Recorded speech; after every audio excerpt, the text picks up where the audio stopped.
Does they keep showing or keep showing the robots? All right. It's time for us to get started. So thank you all for joining us today for the DFI Machine Learning Seminar.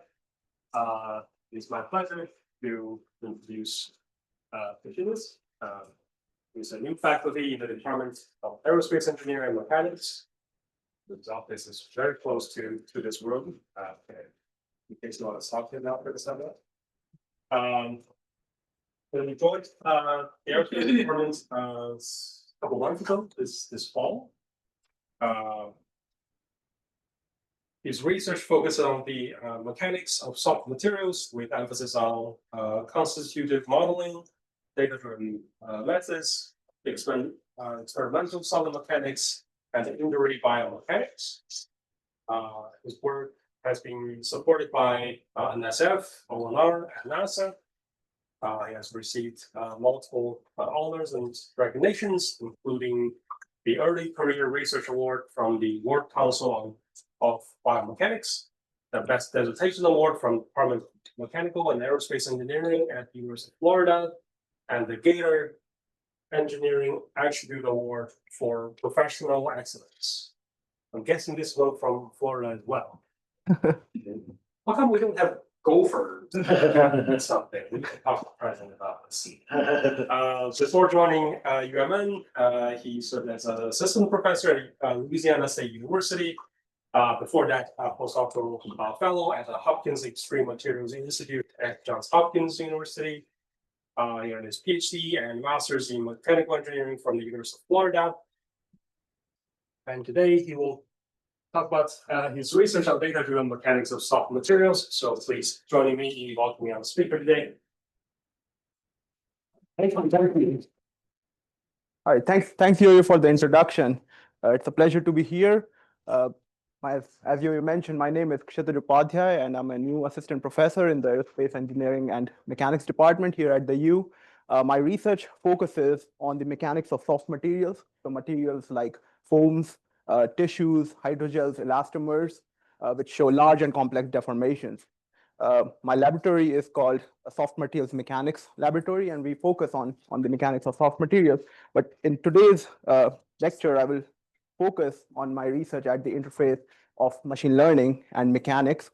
I'll discuss how machine learning has been contributing to advancing our understanding of soft materials and has been transforming solid mechanics in general.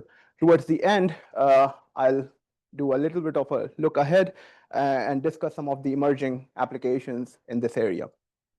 All right, but before we start, let me start by discussing what soft materials are.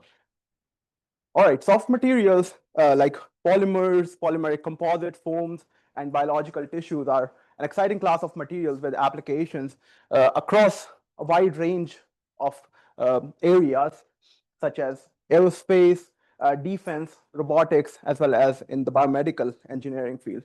In the area of aerospace, for example, these materials are being investigated for applications as lightweight deployable structures, as hatches, gravity gradient booms, even extraterrestrial habitats.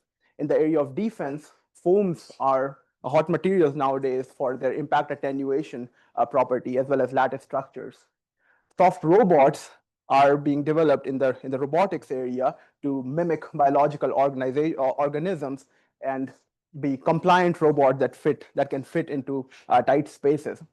From a mechanics standpoint, even tissues and organs are considered and modeled as soft materials.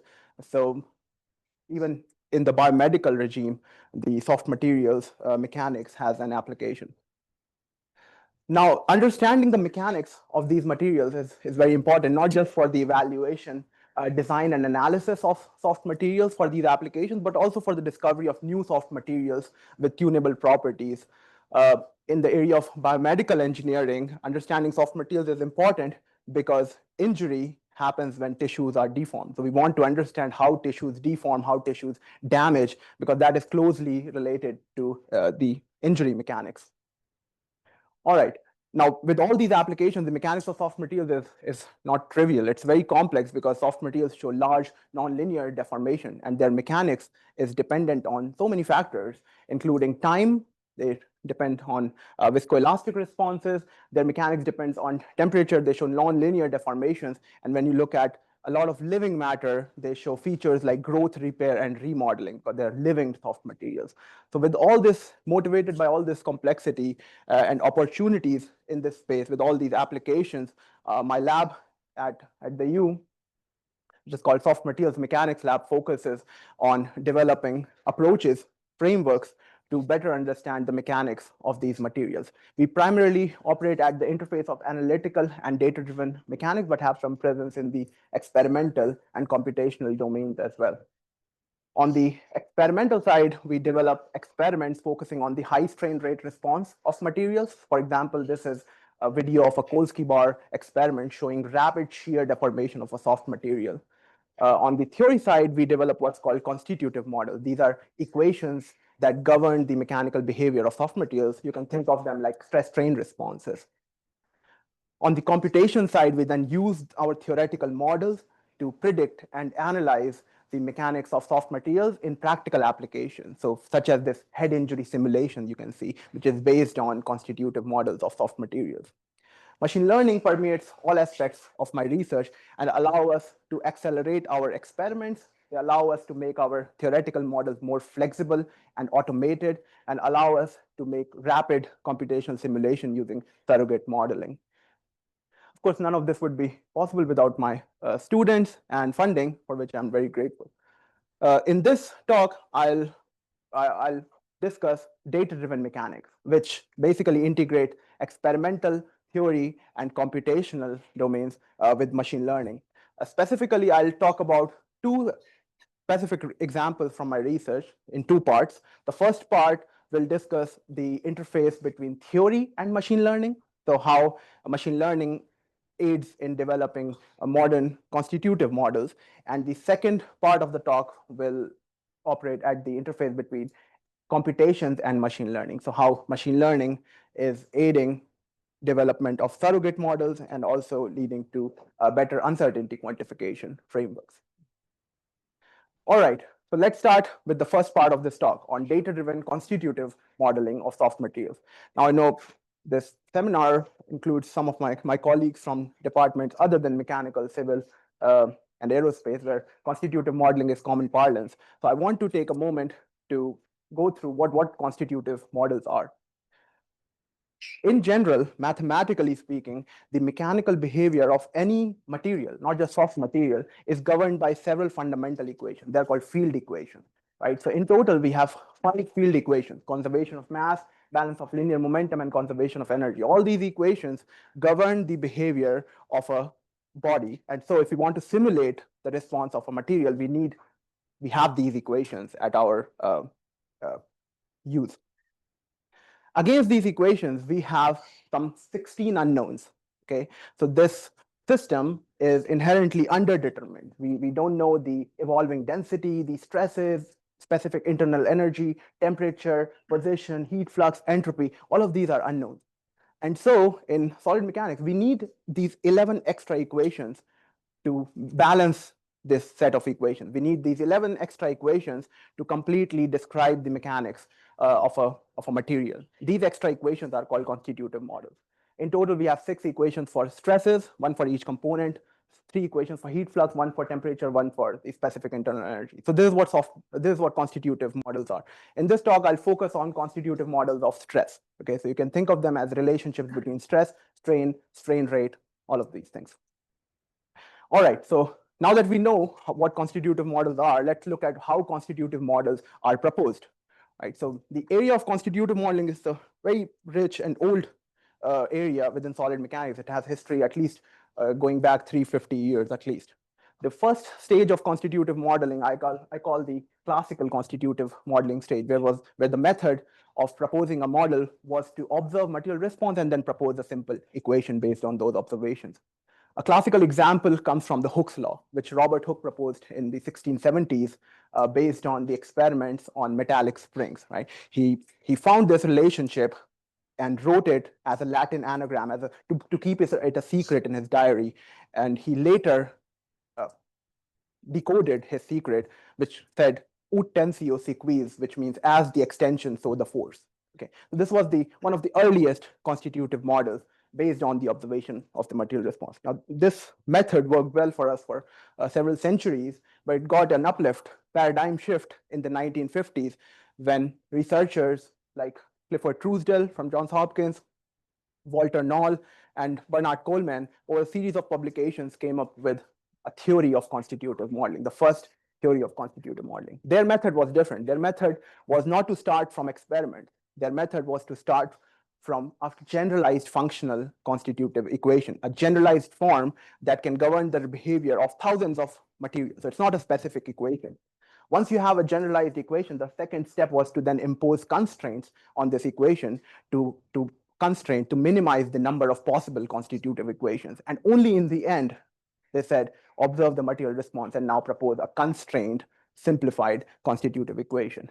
We can think of the new Hookean model as one example, where it is based on this generalized functional constitutive equation of hyperelasticity. Right here, stress, this is the second Piola-Kirchhoff stress. This is dependent on a strain energy density function and the strain tensor, the right Cauchy-Green deformation tensor. This is a generalized equation that directly comes from the second law of thermodynamics with what's called the Coleman-Knoll procedure. And it governs the mechanics of thousands and thousands of materials. It's not a specific model. A specific model would have some specific equation for W, right? It's not that.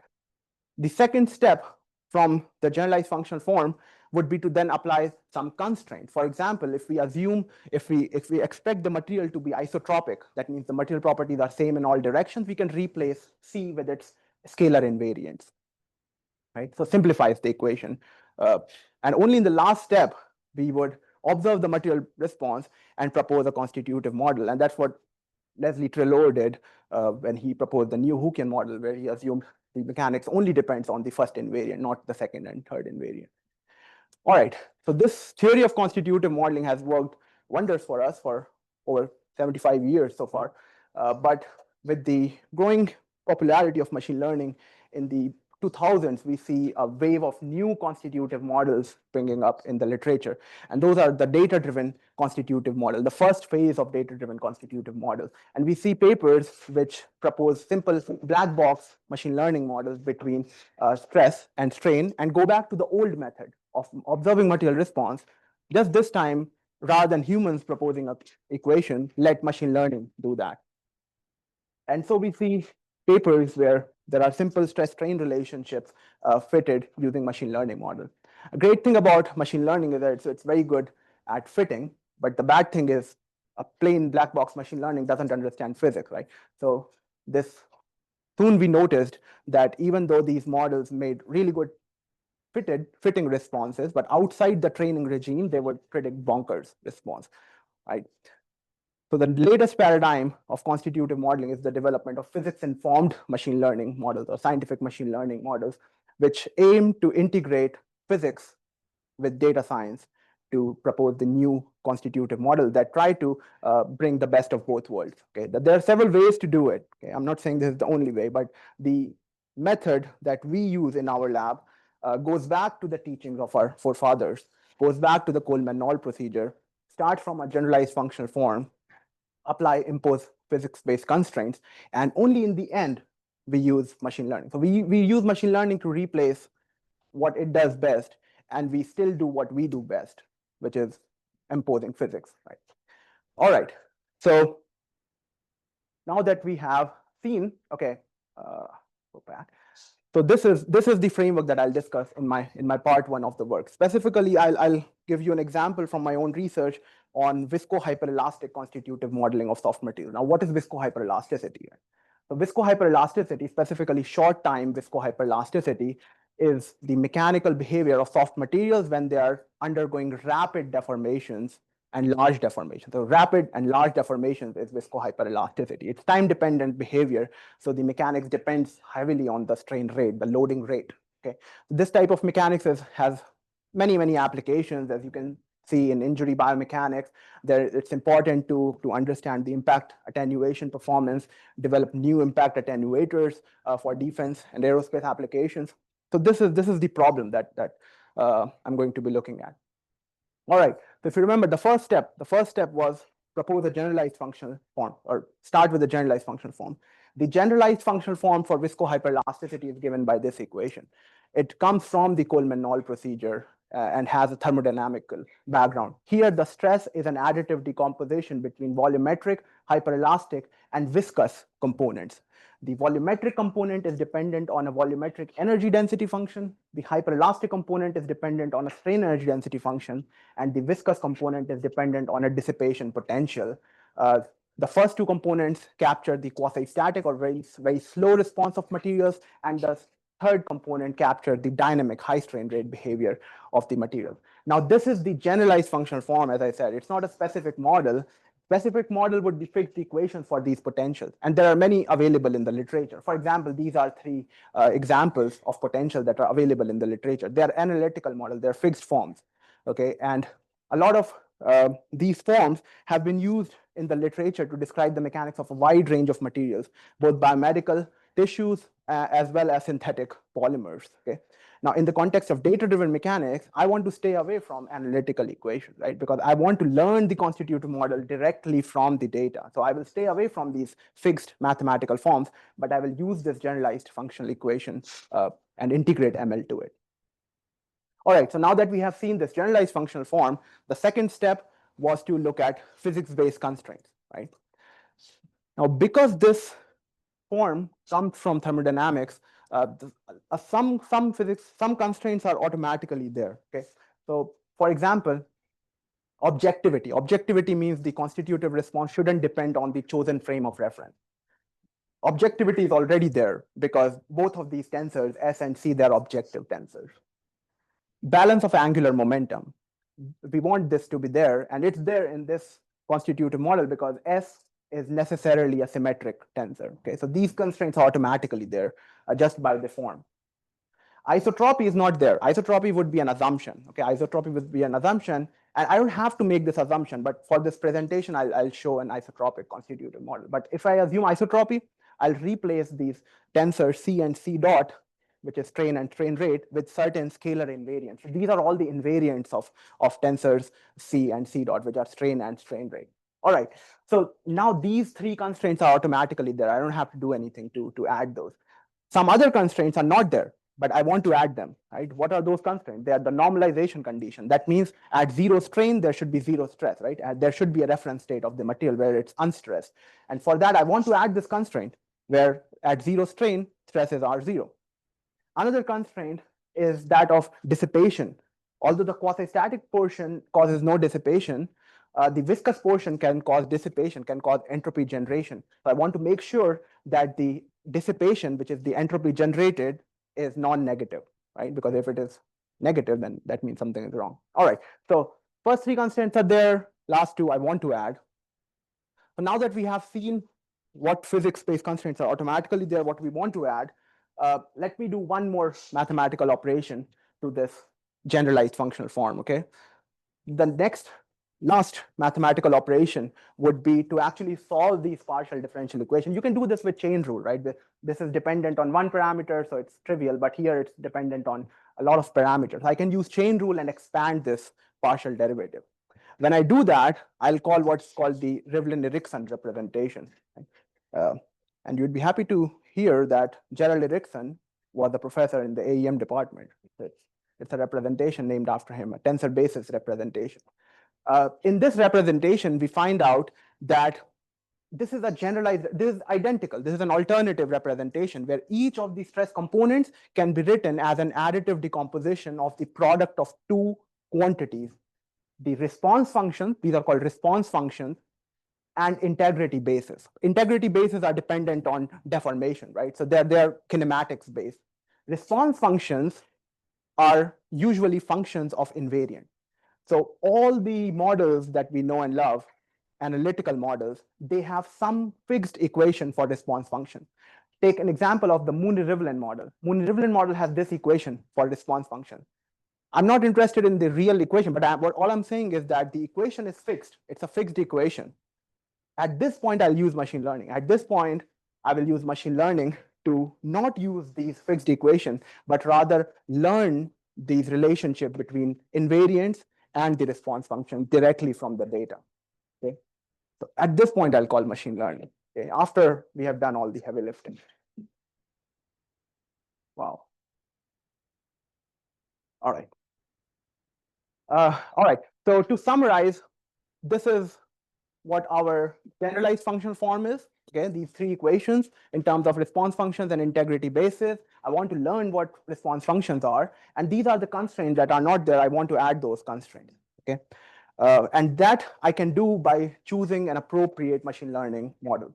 For this study, we use Gaussian process regression. Okay, one reason of choosing Gaussian process regression, why it's so attractive in solid mechanics, is because of its exact inference property. That means that at training data points, I can ensure that the GPR exactly predicts that data point. That means that just by including zero stress, zero strain in my training data, I can make sure that the normalization condition is always satisfied. So by using GPR and harnessing its exact inference property, I can make sure normalization condition is present. The inequality is not there, okay? It's not there by default, but I can add this by using what's called constrained GPR. So I can add constraints in Gaussian process regression model. So overall, I train 3 GPR models, okay? One for each stress component, one for the volumetric component, one for the hyperelastic, one for the viscous component. The first two are unconstrained, they don't need any constraint. The third one is constrained because I want to add this dissipation inequality. All right, so now that we have seen what models, I won't take a brief time discussing what GPR is because it's a data science seminar.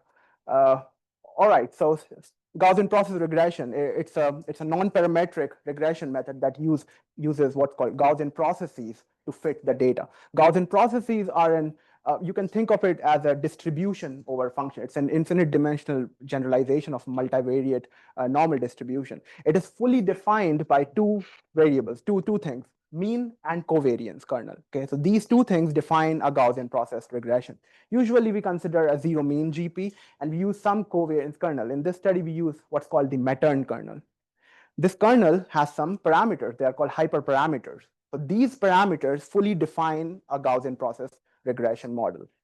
Now, when I say I fit a GP to my data, basically what I'm saying is I'm finding these optimal hyperparameters by maximizing the log marginal likelihood function.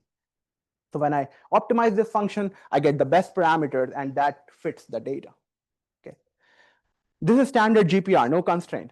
To add a constraint, for example, if I want to add some functional constraint to my GPR, because I want to add constraint for my third GPR model, the dissipation inequality. So to add those constraints, I can basically just add a constraint in my hyperparameter optimization. So optimize the log marginal likelihood under this constraint imposed at certain points called the constraint point. So you can see that it's a soft constraint, okay? There's nothing in the math that is changing. It's a soft constraint that is imposed on certain constraint points. So this is how you can apply constraints in the Gaussian process regression model. Okay, so we have seen GP, we have seen the model, time for the results now. All right, so the first GPR model was the mapping between volumetric strain, invariant, and this response function. Once I have the response function, I can recreate the stress. That's easy. Okay, so to train this model, I trained it with the data synthetically generated representing a uniaxial confined compression deformation. So it's a confined compression deformation that leads to volumetric stresses. On the x-axis here is the volumetric strain. Okay, so you go from right to left, the volumetric strain is increasing. On the y-axis here, it's in the third quadrant. So this is the axial stress under that volumetric strain. So this is the data used to train the machine learning model, and it does pretty well, but that's a no-brainer because machine learning models do very well in fitting. The real challenge is, the real test is whether these models are able to generalize well outside the training regime, right? So to evaluate that, I predict the behavior under confined tension. Okay, so we train under compression and evaluate it under tension, which was not seen during the training. Here, the blue line shows the ground truth. Okay, the red shows the performance of the data-driven model. Pretty good, but I'm not that worried about the accuracy actually, because I didn't add compression data in my in my model or tension data. So I don't expect it to be always very good accuracy. What I'm more concerned is the physical nature of the prediction. Is the prediction physically reasonable? That's what means more for me to evaluate the generalizability. And it holds very well, right? We also compared the predictions with an analytical model, the Neo-Hookean model, which was also trained with this data. And as expected, because Neo-Hookean model is a theoretical model, it's doing well, right? It should do well. It's a theoretical model. Finally, we compared the predictions with a black box ML mapping. Remember the third stage of evolution of constitutive models, where it was a black box mapping between strain and stresses. This makes a crazy prediction, right? Not right at all. It predicts damage type responses.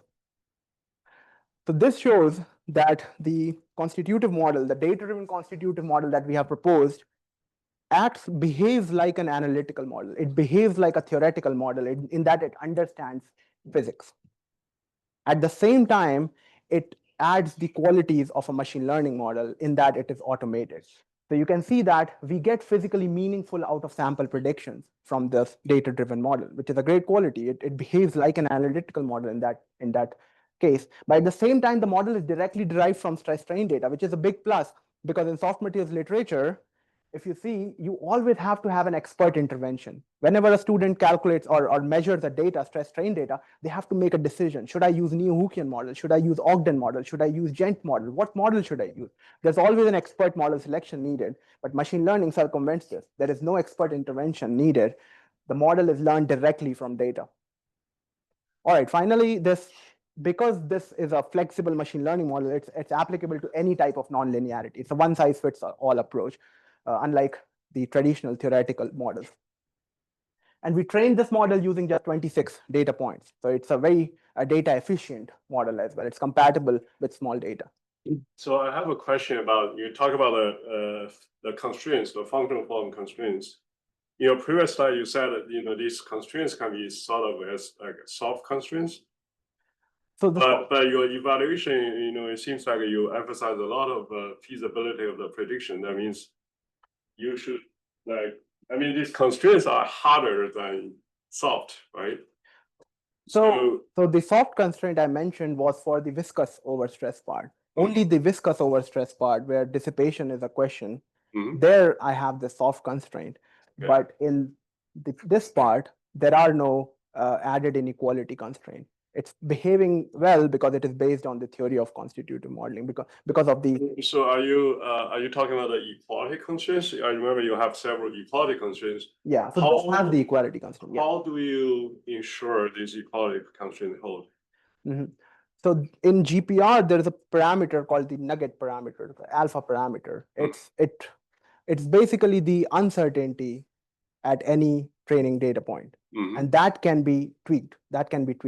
So we make sure that at the zero stress, zero strain at here, the uncertainty is very low. That means there is always a fixed reference state that the model predicts. It doesn't change. Okay. But for other data points, we don't relax. We relax that constraint. So it doesn't have to always predict the training data point. Okay, that's interesting. So the inequality constraint, you said that one is okay. We relax that a little. No. The inequality constraint will come in the viscous overstress part. This is the volumetric stress.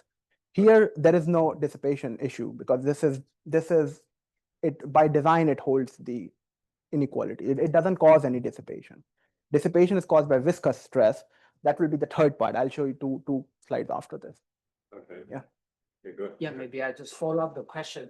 I understand this is just for demonstration, but if I just look at the comparison between the black box ML and your present model, basically you are still using the same term, the green the green strand function, but yours you already have the inverse on the component, but you are basically just doing the parameter identification for the Kshitiz one, right? For this one, the side one, yeah. Yes. And also for the black box machine learning, you are creating neural network to predict the mapping. Yeah, so this is the mapping between the full strain tensor and full stress tensor. That's why it's so inefficient, because there are so many inputs, so many outputs. But by this tensor basis representation, we just have one input, one output. Yeah. So it has all these features, and because of all these features, we are able to combine the benefit of theoretical modeling and then machine learning. These models, just like theoretical models, they are good in the out-of-sample regime, generalizability, and physics. And what machine learning offers is the added flexibility and the automation and the lack of any expert intervention that is needed. All right, let's move on to the second model, which is the hyperelastic part. Here, I train it under uniaxial tension, and then I apply it under uniaxial compression.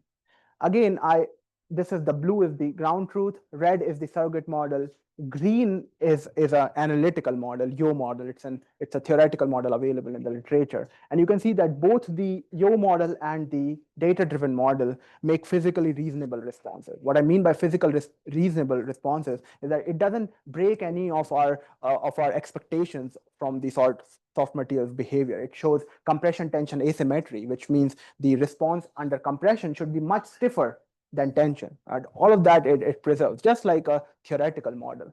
But if you look at the black box mapping, it predicts unreasonable response, very far from reality, right? These are the issues with simple black box mappings used in solid mechanics.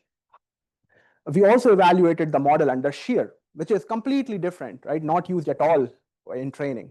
Here you can see that, again, blue is the ground truth, and both the surrogate model and the analytical model make very good prediction, reasonable prediction. This time, the black box ML mapping, you don't even see it because it's zero. It's zero because the shear data wasn't used in training. And so it doesn't know what the 1-2 component of the stress is. So it always predicts zero. So black box mappings, that's why are more data hungry. They need more data. But the proposed model, because it's based on the tensor basis representation, it is data efficient. All right, finally, the viscous overstress component. This one has this dissipation constraint. Here is the fitting response with uniaxial tension data at multiple strain rates. And then we use this model to predict uniaxial compression under multiple strain rates. Again, as expected, the model shows compression tension asymmetry in the compression response. This time, you don't even see the black box mapping, right? That's because black box mapping predicted a tensile stress under compression, which we know doesn't exist, right? Compressive, if you impose a compressive strain, the stress should be compressive. The black box model proposes or predicts something else. Yes. That's a quick question. Is that data or is it realistic data from experiment? So this is synthetically generated. It's generated using an analytical constitutive model. Yeah. But right now we are using real data, and I'll show how it performs under noise as well. On closer investigation, we found out that the culprit was dissipation. So if you see, this is the plot between dissipation and stretch. The proposed model, the surrogate model, predicts positive dissipation, which makes sense, right? But the black box model, it actually predicts negative dissipation under compression. And that's the reason it's making odd predictions under compression. Because of our model understands physics based on tensor basis representation, also has a constraint. Therefore, it makes reasonable predictions far outside the training regime. And we also try to evaluate the model under noisy data. So this simulates more what an experimental data would look like. And GPR holds very well, because GPR is known to be well suited for noisy data.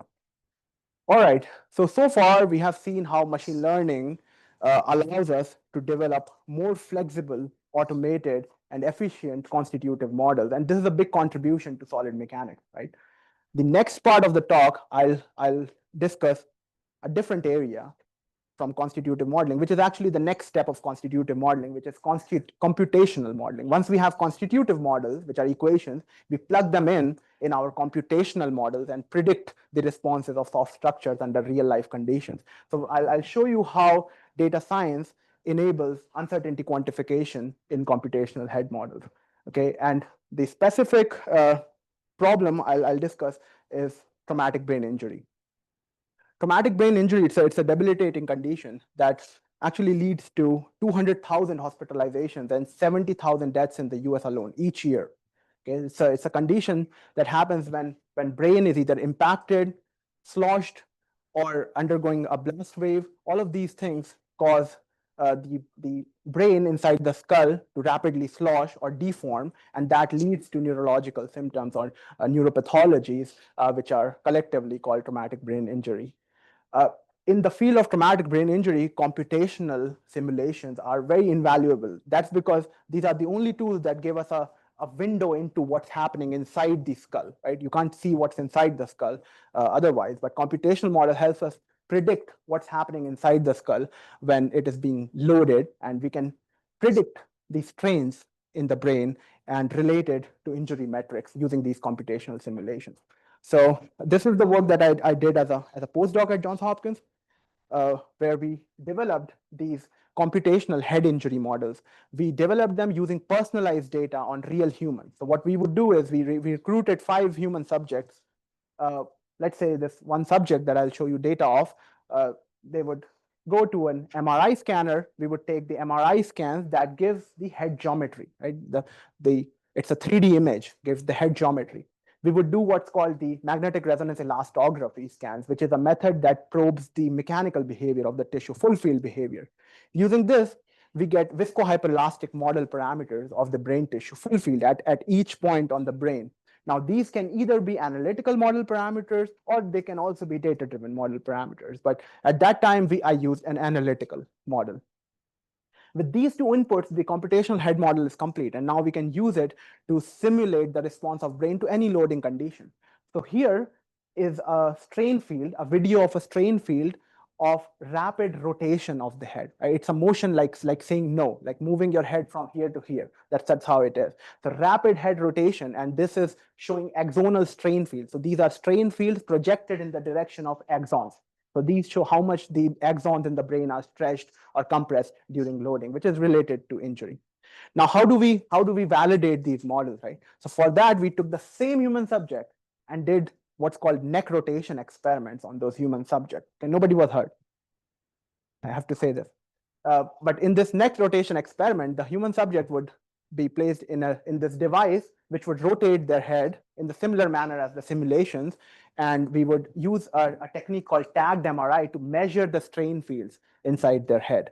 And we compared these 2 strain predictions, measurement and the prediction, for validating our model. And the results were really good. You can read it in this paper.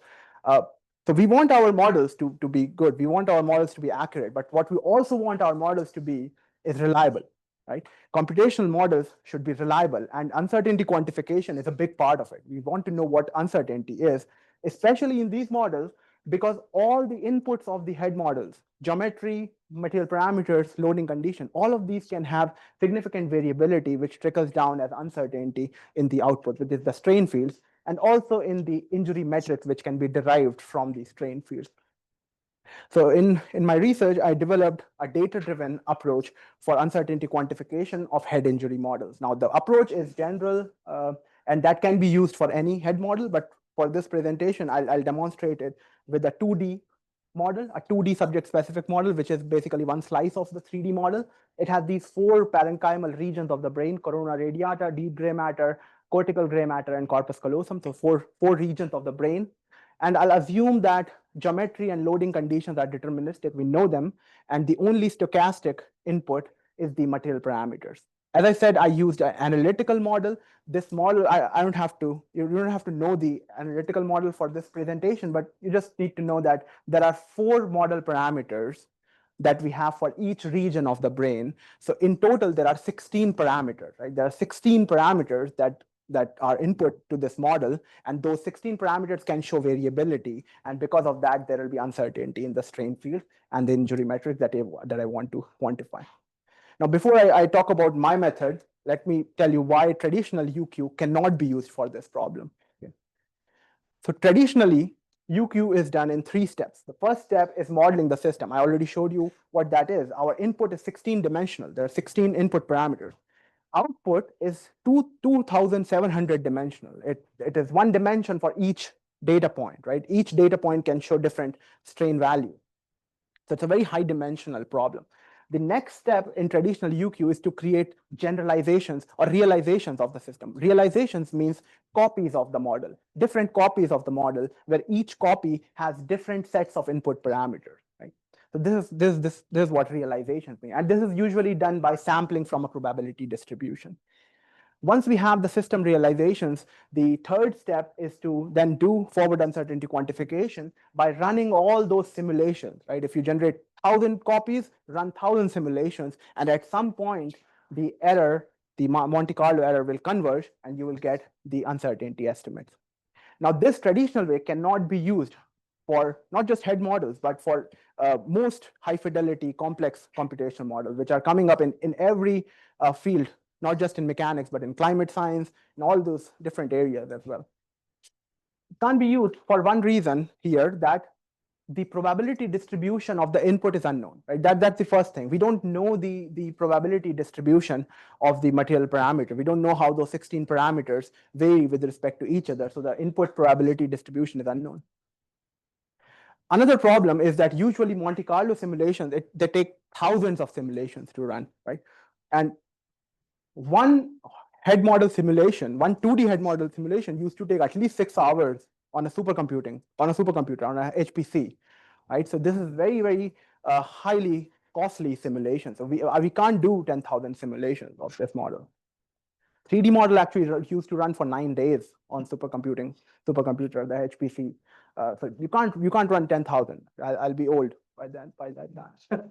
So traditionally, what is done to avoid this is to train surrogate models. Surrogate models are low-cost approximations of the full computational models.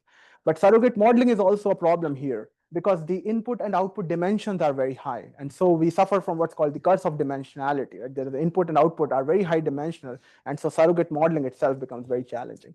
So I developed a data-driven method that overcomes these challenges. The first step here is to create the probability distribution, creating the system realization, right? So to that end, I used a method that was published in 2016 called manifold learning based data-driven sampling. Basically, this method creates a probability distribution directly from the data. So the first step here is probabilistic modeling. This is a toy example that shows Gaussian kernel density estimation. You can see how multiple individual Gaussian distributions are used to make up a complex probability distribution. Right? So Gaussian kernel density estimation was used to get the probability density function of the high dimensional data. But what this method also does is it uses dimensionality reduction using diffusion maps to reveal the local structure of the data. The structure is very complex. You can see here I'm showing the relationship between two model parameters. It's a complex structure. And here I'm only showing you in 2D because there are 4 parameters, right? So it's a 4-dimensional space. I'm showing you one slice of that 4-dimensional space. So it's a complex structure. And then this method uses MCMC sampling using stochastic differential equations on the reduced data to actually sample realizations from the input, directly from the data. And here you can see those realizations. These red data points are the new realizations. They were not there before. They are the new data points that are generated because of this probability density function that is created from the data itself. And this is, I'm showing you in 3D, but even if I show you in 4-dimensional space, they were spot on, right? So we did this individually for the 4 regions of the brain and then combined that data, did it on the 16-dimensional space, and eventually got data-driven realizations that follow the distribution of material properties directly obtained from MRE, right? So MRE was our experimental data. The model parameters that we generate are also mimicking that.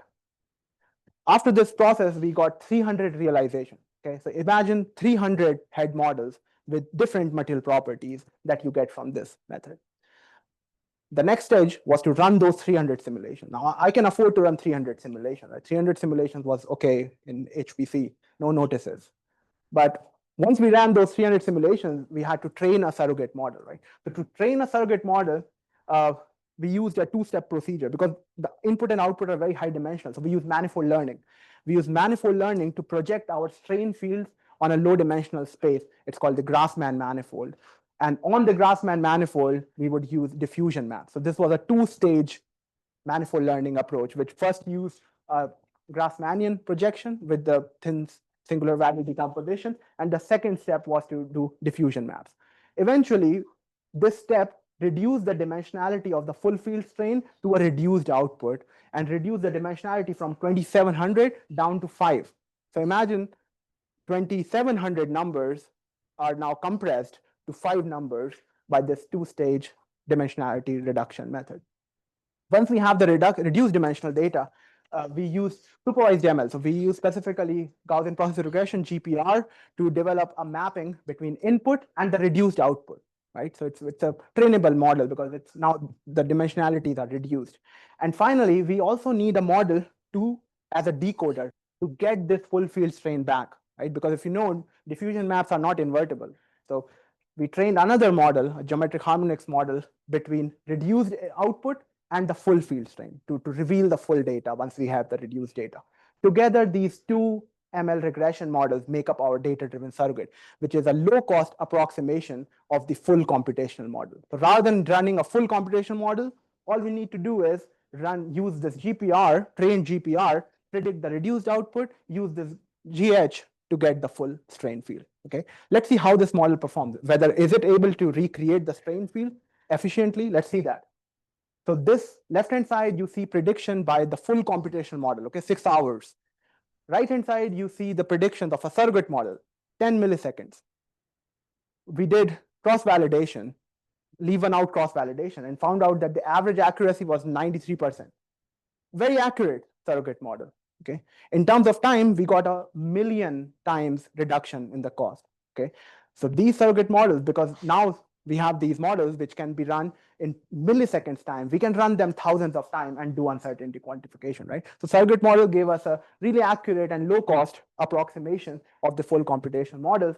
We ran those models, 10,000 simulations, got the uncertainty estimates. Here I'm showing you the coefficient of variation, which is a measure of uncertainty. And we got these regions of low uncertainty in the model and high uncertainty in the model, and noticed that low uncertainty is where the strains are high. So this was a good news for us.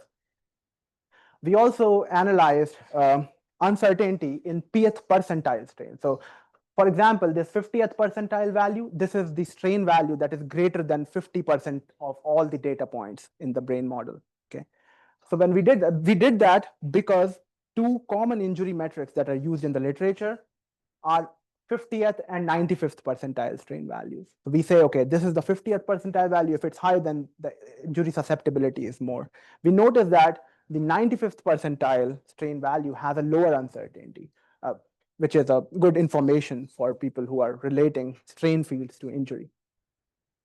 All right, so now that we have seen two applications, right, from my research, constitutive modeling, computational modeling, I'll take 5 minutes to go back, look from a broader perspective, and talk about emerging areas at the intersection of mechanics and machine learning. The first area I'll talk about is very closely related to what I talked about in the first part of my talk, which is the integration of machine learning with analytical mechanics. Right, there are all these models coming up that relate. That combine the benefits of theoretical models with ML approaches to give us scientific machine learning based models that bring the best of both worlds. And they are opening doors for high throughput characterization and materials discovery, among many other topics. And I want to urge the community to look at this problem from both the physics and the data-driven perspective. We can't just focus on data science and machine learning. We have to focus on theoretical constitutive modeling, because these are the models, these are the physical understandings that will give us the constraints and the information to build more efficient data-driven solutions. We are working in this area right now. We are focusing on damage mechanics of soft materials. For example, on one hand, we are developing these analytical frameworks to capture failure in soft materials, the feature that weren't possible to be captured before. But at the same time, we are using these generalized frameworks to develop data-driven solutions, which are more flexible and more accurate than analytical models. And you can see in this toy problem that the data-driven solution is more flexible in the out-of-sample regime. This is not the only way people do this. There have been different approaches springing up all around us. For example, this artificial neural network-based model for thermoelastic modeling coming from Professor Laguda's lab from Texas A&M to model shape memory polymers. We have this work that we did recently using long short-term memory models, which are RNNs, to capture long-time relaxation behavior of soft materials. Another approach that I want to at least mention is a whole series of models that are different than our constitutive model. They are looking at developing or discovering constitutive model directly from full field data. Right? These are a whole host of models. It's called MT 2.0, material testing 2.0. And I should mention this method. It's called Euclid. It has come up from TU Delft, I think. And this method uses an unsupervised model discovery platform, which means it is able to discover constitutive models directly from full field data without even requiring stress strain pairs. Okay, so it's an unsupervised discovery, very, very interesting. Second area is that of computational modeling. I touched upon that. Modern computational models, and in our field, we know this in our department, like hypersonic simulation, they take days to run. Like head injury simulation, I told you, it used to take 9 days to run on an HPC. These models have to become more efficient if we want to use them to generate more insights about the behavior of structures. And that's where surrogate modeling is helping us big time. I showed you this framework. You can read about it in this paper. The surrogate model reduced the time needed for simulations down from 9 days to milliseconds. And now we can use these models for more practical applications, right? These models, we want them to be used by doctors someday. Right? If they're 9 days, doctors can't use that, right? Some patient comes, they can't say, oh, come back in 9 days, I'll tell you what happened. They have to be fast.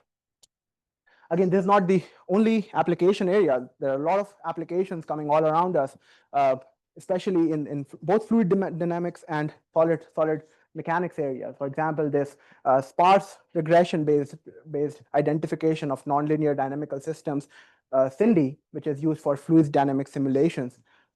Also, this hybrid approaches coming up that combine aspects of analytical and data-driven models for simulations, all the way from solid mechanics simulations to fluid mechanics simulations.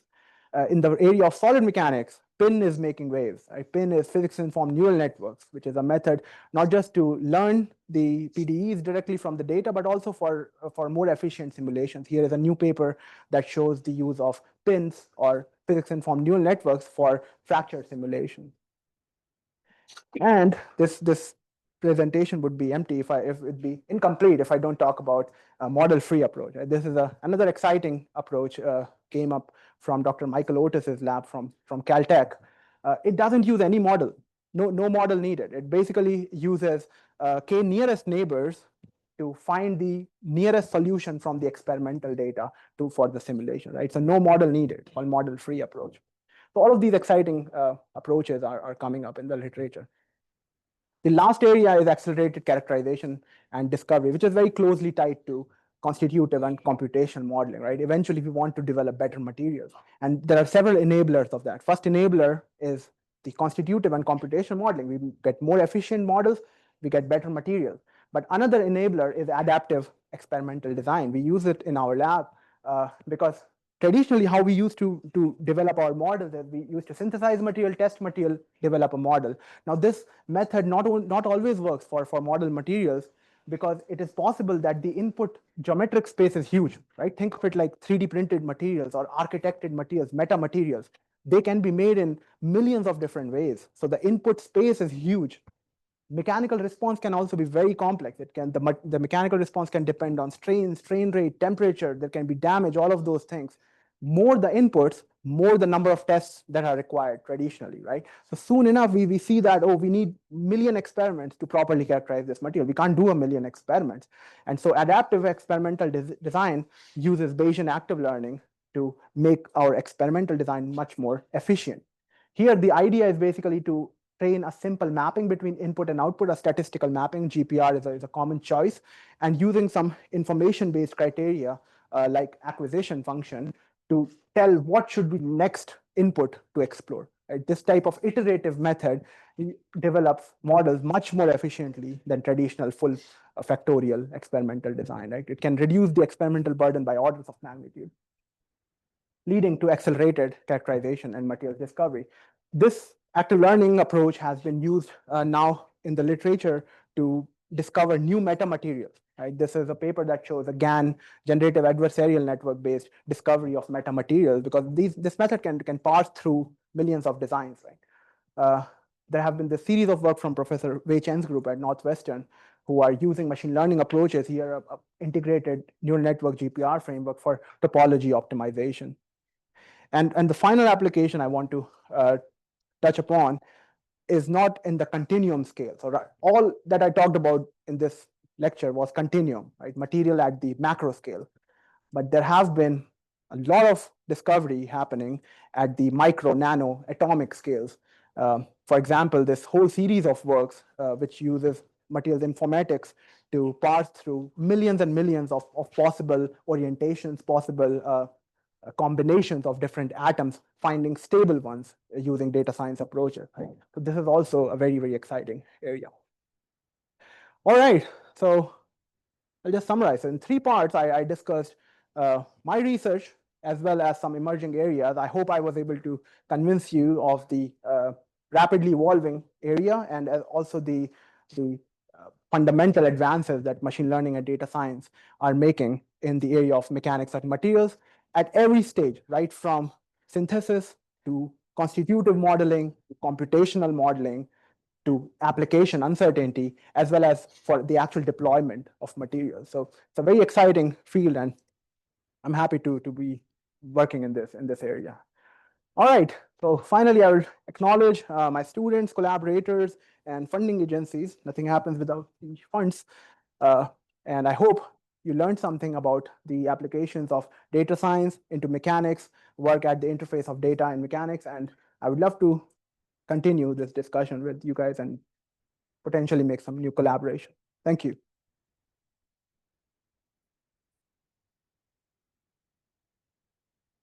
Are there any questions for our speaker? Yeah. Yeah, I want to thank you for making this talk so educational and easy to follow. Thank you. And I have a question regarding the first part where you it's basically the same problem, but you train 3 single task GP, right? Yes. And I'm wondering, do you see any added value if you train a multitask GP instead of like training 3 separate GP for the same problem? Yeah, so we chose 3 separate GPs just to reduce the dimensionality. Because if you add so many inputs and so many outputs, then it becomes hard to, because this problem was easily separable into 3 components. So it makes more sense to train multiple models rather than one ensemble model. Yeah, but we didn't try it. Maybe if we do, it can be some exciting results. Yeah, thank you. And also, okay, one more thing. It also helps because, if in solid mechanics, when we assume incompressibility, you have to basically get rid of the volumetric model, replace it with what's called the Lagrange multiplier. Right? So if you train everything together, if you have one model, then you can't do this, right? So you have to be able to get rid of one model if there is an incompressibility assumption. So this modular construction allows that. I see. Yeah. I have that question just because like GPE needs a kernel function, right? And sometimes for 2 different GP, their kernel function, there might be some correlation that we can just design a multitask GP to do something like 1 + 1 > 2, that kind of to make the learning better. Yeah. But I do understand that then they have to have the same like input and output space, and it might be too expensive to train. Yeah, but what you're saying might be useful, because I think at least the hyperelastic and the 2 isochoric portions can be combined. So we should talk. If there is some benefit of combining them, maybe learning the cross correlation between the hyperelastic and viscous. Yeah, I think we should do that. Yeah, thanks. And then when you talk about the manifold learning, I just felt it's quite amazing that the dimensionality can go down from 2700 to 5. And that dimensionality production actually capture a lot of the variance, because your eventual predictive model is very very good, right? Yeah. And do you have any more comments on that part? Does it mean that the actual intrinsic dimension of that problem is actually very low? Doesn't need that large of the output space? Yeah, I think that's what the results tell us, because we did this not just for the axonal strain, we also used it for another strain field called the maximum principal strain field, where we used the entire head model. Because if you see, the axonal strain field were only there where the axons are.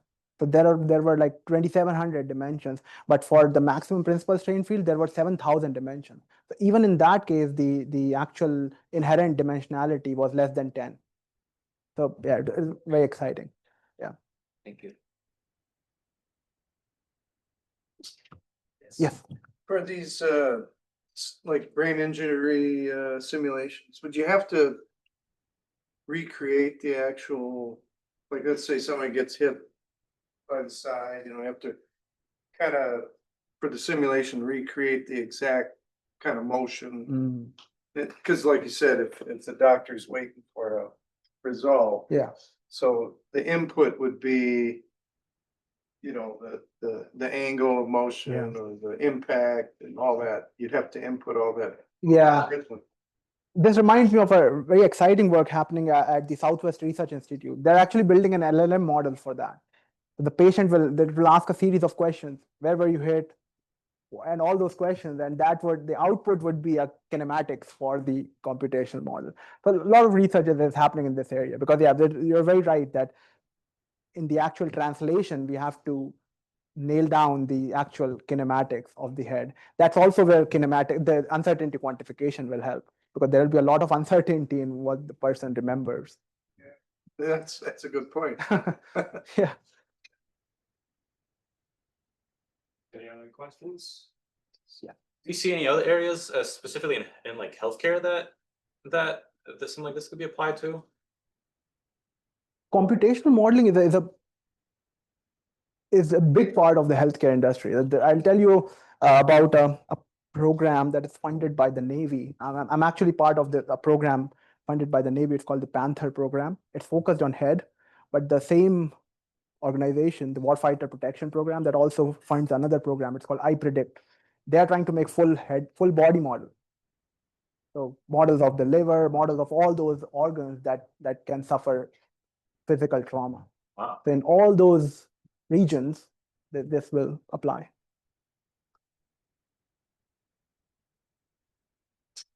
Other questions?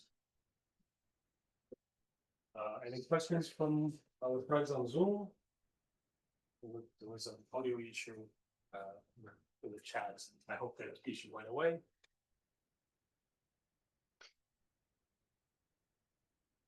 No? All right, let's thank our speaker again.